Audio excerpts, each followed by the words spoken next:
My ex used me to pay for her lifestyle, then dumped me for someone richer. Now she's crying, and I never looked back after leaving. I'm a 27-year-old guy who met my ex when she was barely holding her life together, and somehow I convinced myself that stepping in was destiny, not desperation. The first night she cried on my shoulder, mascara streaking down her cheeks in the dim glow of my apartment lamp, she whispered, "No one's ever taken care of me like this," and something in me softened instantly. I started paying her rent, topping up her fridge, and swiping my card for clothes she called necessities, while she smiled and said, "You're not like the others, you make me feel safe." Inside, I felt proud, almost heroic, like love finally chose me for a reason. The scent of her perfume on my hoodie, the way she curled into my chest at night, it all felt real, sacred, permanent. But slowly, the warmth shifted into expectation, subtle but sharp, like a blade wrapped in silk I pretended not to feel.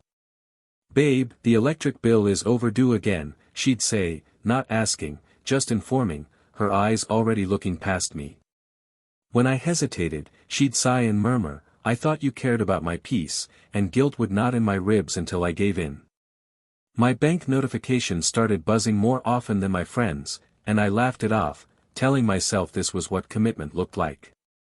Yet sometimes, when she scrolled through luxury influencers beside me, I noticed the small flicker of disappointment in her eyes, as if my love alone wasn't quite enough. She'd lean closer to my ear and tease, "One day, you'll spoil me even more, right?" And I forced a grin, while something cold settled behind my smile. That unease kept growing, soft and quiet, like a warning I wasn't ready to hear yet, but I stayed silent. I'm a 27-year-old guy who slowly realized my love had stopped feeling like a choice and started feeling like a contract I never signed. Every morning, her voice carried new demands wrapped in soft affection. "Can you send me money for lunch, baby? I'm so stressed," she'd say while already scrolling through shopping apps. I watched her lifestyle expand while my account shrank, and somehow she spoke like it was teamwork, like my sacrifice was proof of devotion. Inside, I felt torn between wanting to be her hero and resenting the fact that she no longer saw me as anything else. The apartment started feeling heavier, filled with the dull hum of my overworked fan and the quiet tapping of her manicured nails on her phone screen. "You know, other guys spoil their girls without being asked," she'd joke, laughing casually while my chest tightened. I'd swallow my frustration and reply, "I'm doing my best, you know that," and she'd smile sweetly, "I just want to feel loved." Those words echoed inside me like accusations, twisting my sense of worth into something measured by receipts and transactions. I stopped buying things for myself, stopped meeting friends, stopped dreaming beyond her comfort. Every time I pulled out my wallet, a thin voice inside whispered that this wasn't normal, but I drowned it with excuses about loyalty. She never asked how tired I was, never noticed the dark circles under my eyes, only the speed of my bank transfers.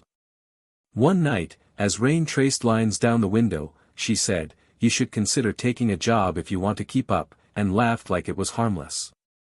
I laughed too, but inside, something cracked, and I wondered how love felt so conditional, so transactional, and dangerously fragile, hovering above me. I'm a 27-year-old guy who started noticing how quickly her softness vanished the moment money wasn't immediate. The same girl who once clung to my arm whispering, "You're my safe place," now barely looked up when I walked into the room, her eyes glued to glowing screens and luxury wish lists. My chest ached in silence as I realized her kisses felt rushed, mechanical, like affection had become another currency she spent only when convenient. One evening, when I told her I couldn't cover another online order, her expression snapped, irritation flaring through her forced smile. "So what now? I just suffer," she scoffed, crossing her arms, her tone sharp enough to cut through my hesitation. I tried to explain, "It's not that I don't care, I'm just stretched thin," but she rolled her eyes and murmured, "You're changing. I miss the old you."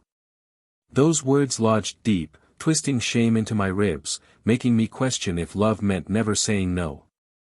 The apartment felt colder, though the air was warm, like the emotional distance could freeze time itself.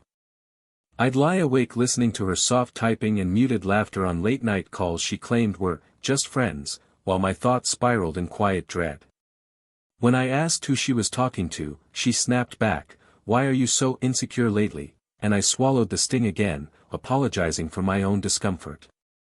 Some part of me knew this wasn't love anymore, but fear of losing her wrapped around my throat like a tightening noose. I remembered the way she once cried about being alone, and guilt kept dragging me back into compliance. One afternoon, I saw her glance at her phone and smile in a way she hadn't smiled at me in weeks, soft and almost excited. She tilted it away when she noticed my gaze and said, "Just a friend from work, relax," but her eyes avoided mine, guarded and distant. Something in my gut twisted, cold and heavy, and I realized the version of her I loved might have never truly existed. I'm a 27-year-old guy who found out the truth on an ordinary night that should have felt normal, but instead left a scar that still burns when I remember it. Her phone buzzed on the coffee table while she showered, the screen lighting up my dim living room, and a name I didn't recognize flashed with a heart beside it. I tried to ignore it, tried to respect her privacy, but unease pulled at me until my fingers hovered over the screen, trembling with dread I didn't want confirmed. The messages opened like a silent betrayal unfolding in slow motion, teasing emojis, inside jokes, and words she hadn't spoken to me in weeks. "You make me feel understood," she typed, and my chest tightened as I read his reply, "I'd love to spoil you the way you deserve." My hands felt cold, numb, as if the warmth between us had evaporated completely. When she stepped out wrapped in a towel, humming casually, I couldn't stop the bitterness spilling out. "Who is he?" Her eyebrows furrowed in disbelief. "Why are you going through my phone?" she snapped, voice sharp and defensive. I saw the messages, I whispered, my heart splintering as her eyes hardened with annoyance instead of remorse. She rolled her eyes and scoffed, "He's just a friend, don't start acting possessive now," as if my pain was irrational. I tried to explain how it made me feel, but she turned away, muttering, "You're overreacting again."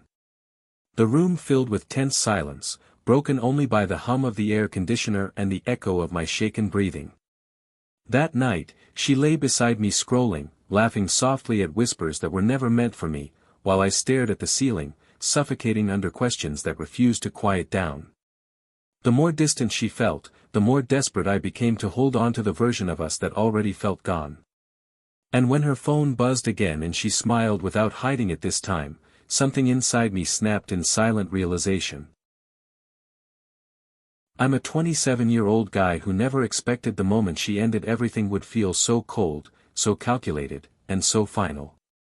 She stood by the doorway with her perfect posture, eyes flat, voice calm, and said, "I think this has run its course." I felt the air leave my lungs as if the room itself rejected my existence. When I asked why, her lips curved in mild annoyance and she shrugged, "You can't give me the life I deserve anymore." Her words hit harder than any scream, heavier than every sacrifice I ever made for her smile.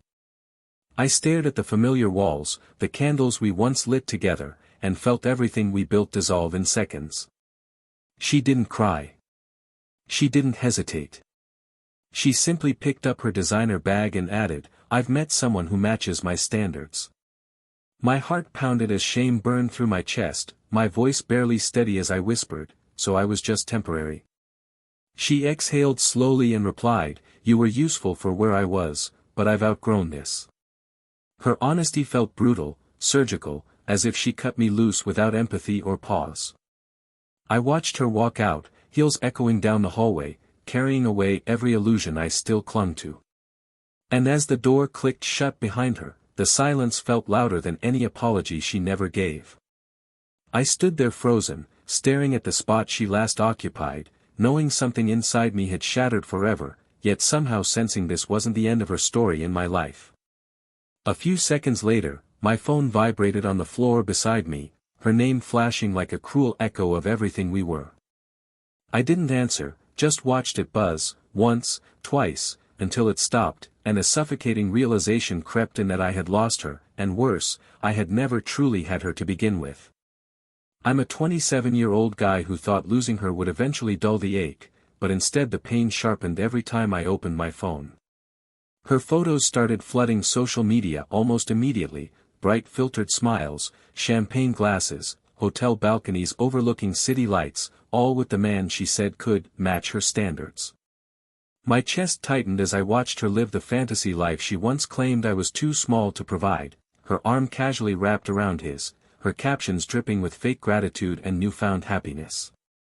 Every post felt like a deliberate performance, a silent message meant for me alone, as if she wanted me to witness just how replaceable I had been. "Living my best life finally," she wrote once, and I felt a bitter laugh crawl up my throat. My mind replayed her voice saying, "You were useful," and it echoed through me like a scar that refused to close. I tried to mute her, block her, erase her existence, but curiosity and unresolved hurt kept pulling me back like an emotional addiction.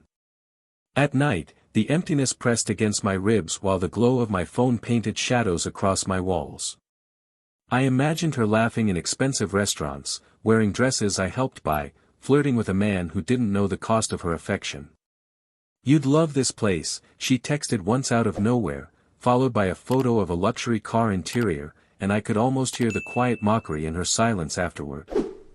My confidence shrank, self-worth crumbling under comparisons I never asked to make. I questioned if love ever existed or if I had simply been a financial stepping stone to her upgrade. Meanwhile, her online life glittered, perfect and polished, as if nothing I gave her ever mattered. Then one evening, while scrolling through her newest post, I noticed something I hadn't before, a forced tightness in her smile, a glimmer of tension behind her eyes, barely visible but undeniably real. And for the first time, a strange unease settled in my chest, like the start of a shift I wasn't ready to understand yet.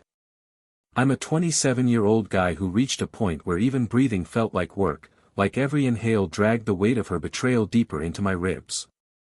The apartment felt hollow without her voice, just the faint hum of the refrigerator and the occasional creak of the floorboards echoing my loneliness.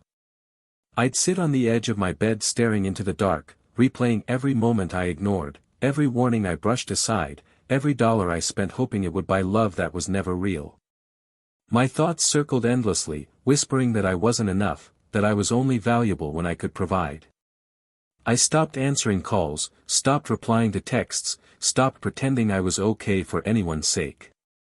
"You need to get out, man," my friend said over the phone, but even his concern felt distant, like it belonged to another version of me I no longer recognized. I barely ate, barely slept, just lay there listening to the rain hit the balcony, feeling like the world moved on while I stayed frozen in the wreckage of us. One night, I caught my reflection in the bathroom mirror, eyes sunken, shoulders slumped, and whispered, "What happened to you?" My voice cracked, raw and unfamiliar, as if the broken man staring back wasn't really me. I tightened my fists against the cold sink, anger and grief flooding through me at once, but it had nowhere to go. My phone buzzed again with a notification, another picture of her perfect life, and something inside me finally gave in. I slid down the wall onto the floor, shoulders shaking as quiet sobs escaped my throat, and all I could think was how easily she erased years of devotion. The man who promised forever now felt disposable, invisible, and painfully alone. And as my tears blurred the screen, a new message flashed through, a number I didn't recognize, followed by words that made my heartbeat stutter in confusion and fear. I'm a 27-year-old guy who stared at that unknown number until my vision blurred, my heartbeat thudding so loudly I could hear it in my ears. The message was vague, almost polite, "Hey. I know this might be weird, but I thought you deserved to know the truth." My fingers hovered over the screen, trembling, torn between dread and the desperate need for answers that had haunted my sleepless nights. I finally typed back, "Who is this?" and the three little typing dots appeared, disappeared, then appeared again, stretching my anxiety into something unbearable. Outside, the city felt distant and muted, as if the world had dimmed just enough for this moment to swallow me whole. When the reply came, my stomach dropped. "I'm someone close to your ex's new boyfriend, and I don't think he's who she thinks he is." Those words sent a cold rush through my body, a mix of fear, curiosity, and a strange flicker of validation I didn't want to admit. I paced my living room, footsteps echoing off the bare floor, breathing shallow as I asked, "What does that mean?" The pause before the next message felt endless, like time itself was testing my resolve. She left you for him, but he's not as rich as he pretends. In fact, he's borrowing heavily just to keep up appearances. I stared at the screen, heart racing, unsure whether to feel relief, shock, or sick satisfaction. Part of me felt guilty for even caring, but another part burned with a twisted sense of justice, like the universe finally cracked her perfect illusion. Still, the pain lingered, tangled with confusion, because knowing her fantasy might be fake didn't undo what she did to me. I didn't want you to be the only one fooled, the stranger added, and my chest tightened as I realized how deep her deception might go. I leaned back against the cool wall, breathing slowly, trying to steady the storm rising inside me. For the first time since she walked out, something shifted, not healing yet, not peace either, just an unsettling awareness that her new fairy tale might be crumbling behind the scenes, and I wasn't sure what was about to fall apart next.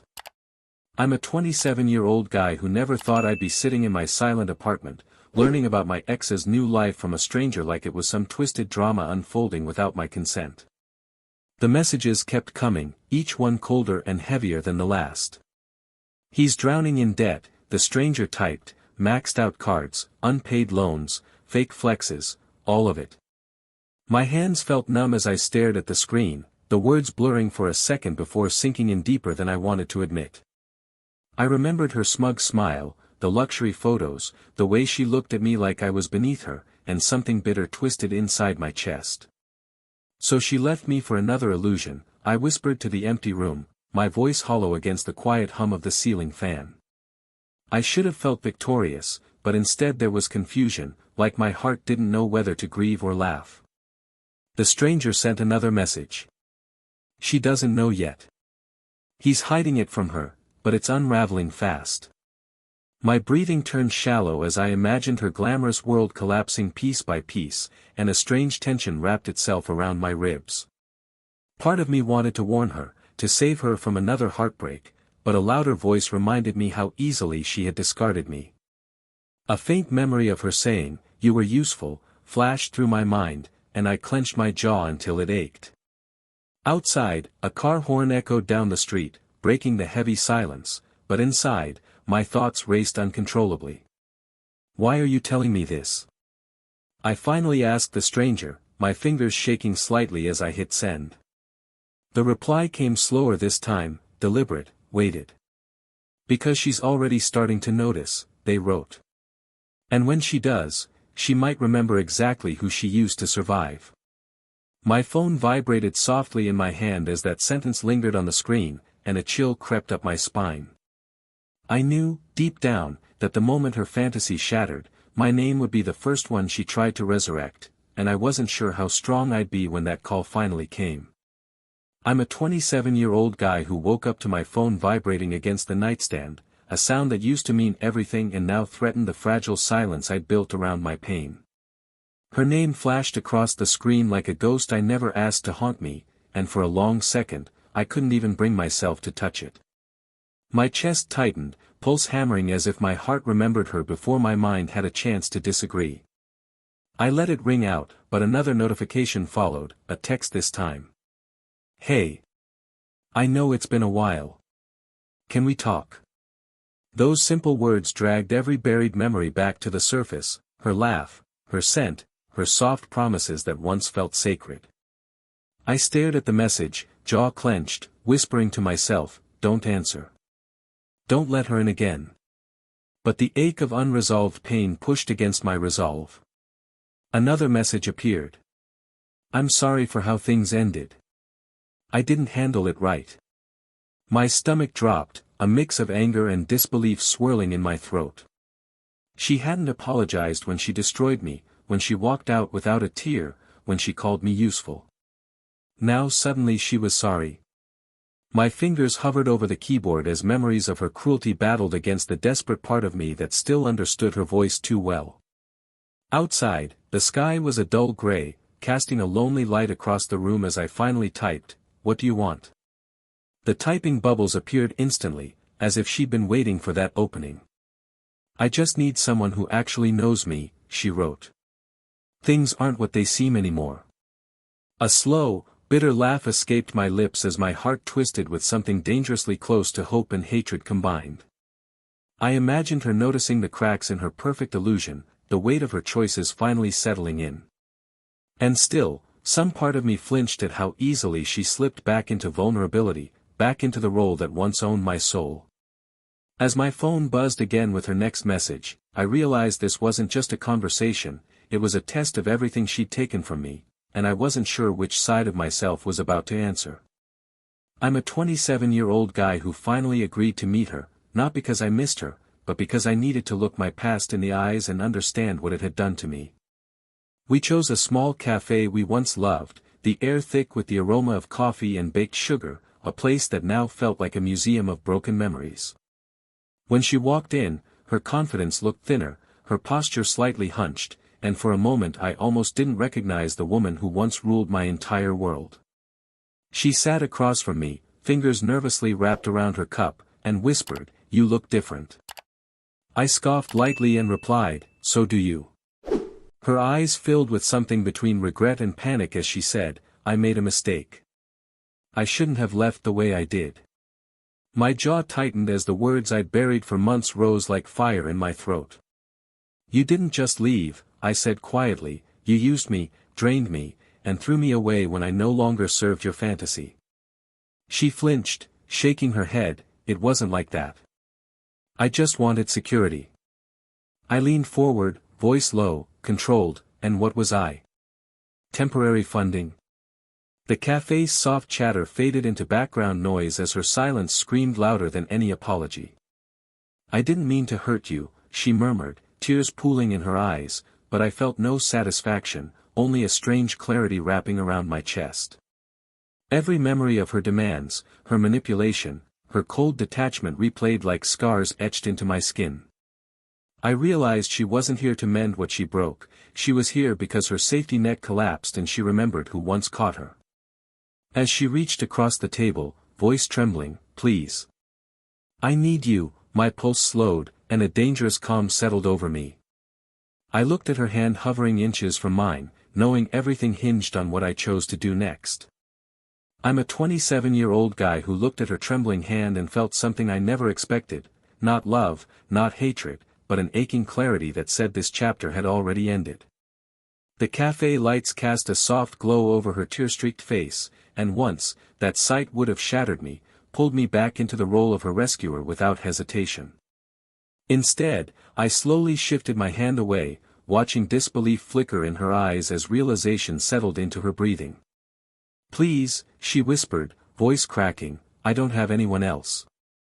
Her words stirred the quiet ache in my chest, but it wasn't the desperate devotion I once carried, it was the memory of a man who no longer existed. "I used to think that was my responsibility," I replied softly, "but loving you nearly erased me." The silence between us felt heavy yet strangely peaceful, like a storm finally releasing its last drop of rain. She tried to explain herself again, how she made the wrong choices, how she felt lost, how she didn't realize what she had until it was gone. I listened, not to forgive her, but to understand the scars she left behind, the lessons I survived. Every apology felt hollow compared to the nights I spent alone questioning my worth, compared to how easily she replaced me when convenience called louder than compassion.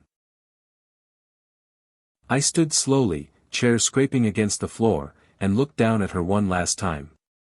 "I hope you heal," I said, voice steady, calm, final. Her eyes filled with silent desperation as she asked, "So that's it?" I nodded, feeling the weight of that question lift years of shame off my shoulders. Walking out into the cool evening air, I felt something unfamiliar settle into my chest, not bitterness, but quiet strength. The city lights blurred into a gentle glow as I stepped forward, no longer her safety net, no longer her provider, just a man who survived and chose himself. And as the door closed behind me, I realized for the first time. I wasn't walking away in pain, I was finally walking free.